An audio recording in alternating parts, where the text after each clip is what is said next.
JKLM kitchen. நம்ம உடம்புல செரிமான சக்தியை தூண்டக்கூடிய இஞ்சி ஊறுகாய் எப்படி செய்யலாம்னு பார்க்கலாம் வாங்க.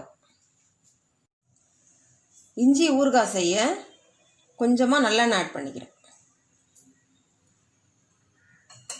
எண்ணெய் சூடானதுக்கப்புறம் 20 காஞ்ச மிளகாய் எடுத்திருக்கேன், அதை ஆட் பண்ணிக்கிறேன்.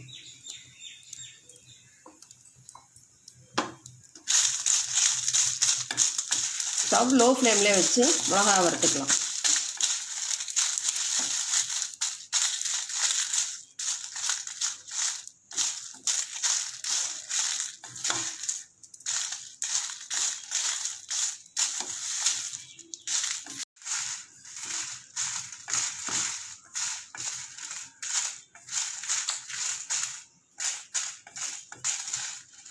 மிளகா வறுபட்டதுக்கப்புறம் பவுலில் மாற்றிக்கலாம். 3 ஸ்பூன் தனியா எடுத்திருக்கேன், அதையும் ஆட் பண்ணிக்கிறேன்.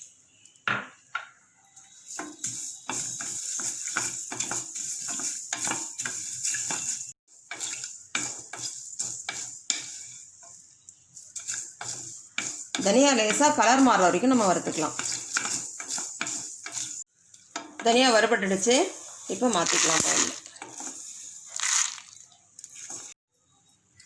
1/4 ஸ்பூன் வெந்தயம் ஆட் பண்ணிக்கிறேன்.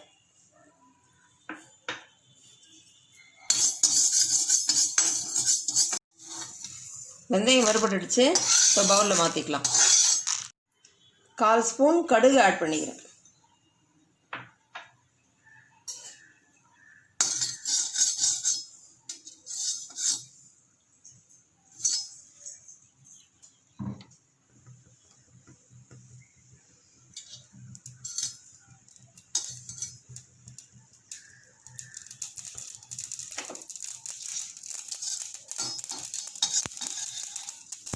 கடுகு வறுபட்டுடுச்சு, பவுலில் மாற்றிக்கலாம். இஞ்சி வதக்கிறதுக்கு 2 ஸ்பூன் எண்ணெய் ஆட் பண்ணிக்கிறேன்.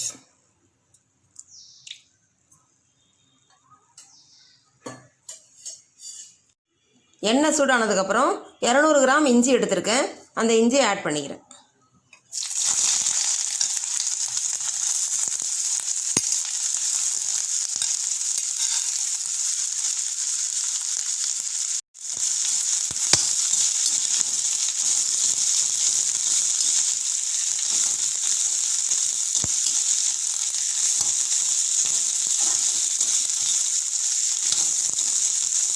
ரொம்ப ஹை ஃப்ளேமில் வச்சு இஞ்சியை வதக்கிக்கலாம்.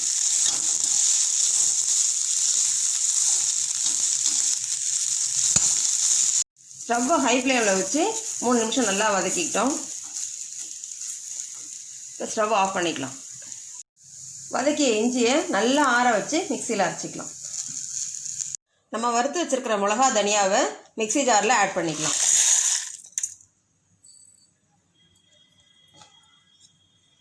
அதோட வறுத்த இஞ்சியையும் ஆட் பண்ணிக்கலாம். ஒரு பெரிய எலுமிச்சை அளவு புளியை கரைச்சி வச்சுருக்கேன், இதையும் இதில் ஆட் பண்ணிக்கிறேன். 1 டேபிள் ஸ்பூன் உப்பு ஆட் பண்ணிக்கிறேன்.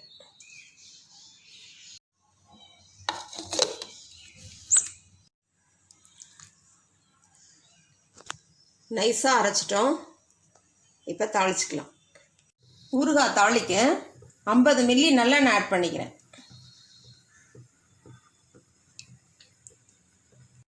எண்ணெய் சூடானதுக்கப்புறம் 1/4 ஸ்பூன் கடுகு, 1/4 ஸ்பூன் உளுத்தம்பருப்பு,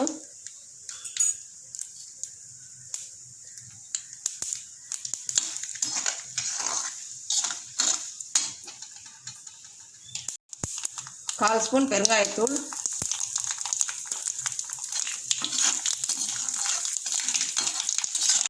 கடுகு பொரிஞ்சதுக்கப்புறம் நம்ம அரைச்சி வச்சிருக்கிற இஞ்சி ஊறுகாயை அதை ஆட் பண்ணணும்.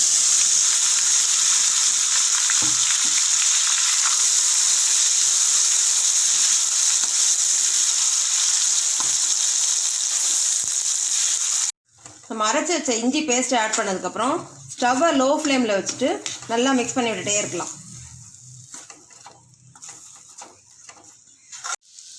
20 நிமிஷம் லோ ஃப்ளேமில் வச்சு நல்லா வதக்கிக்கிட்டோம். எண்ணெய் பிரிஞ்சு வர ஆரம்பிச்சிருச்சு. இப்போ நம்ம ஸ்டவ் ஆஃப் பண்ணிவிட்டு இஞ்சி ஊறுகாவை பவுலில் மாற்றிக்கலாம். இஞ்சியில் ஆன்டி ஆக்சிடென்ட்ஸ் அதிகமாக இருக்கிறதுனால நம்ம உடம்புல நோய் எதிர்ப்பு சக்தியை தூண்டும். இந்த இஞ்சி ஊறுகாவை ஃப்ரிட்ஜில் ஸ்டோர் பண்ணி 15 to 20 நாள் வரைக்கும் யூஸ் பண்ணிக்கலாம். இட்லி, தோசை, சப்பாத்தி, தயிர் சாதத்துக்கு நல்ல ஒரு சைட் டிஷ்.